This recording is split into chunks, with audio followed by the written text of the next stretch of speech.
हेल' लोगोफोर good morning फुंबिलिनि बयनिसिमबो खुलुमनाय बावहरबाय। नै जोंहा फुंजानि गामियाव थांनोसो बासाव गाखोलायबाय।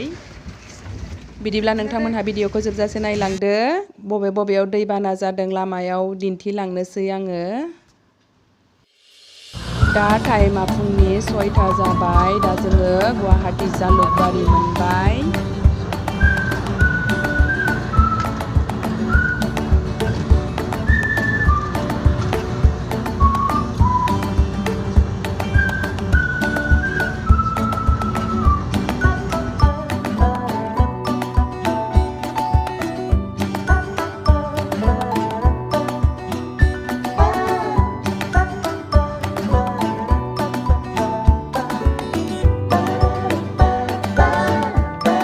नै लोगोफोर ब्रह्मपुत्रआबो बिराद गिदिर देरदों सांनो।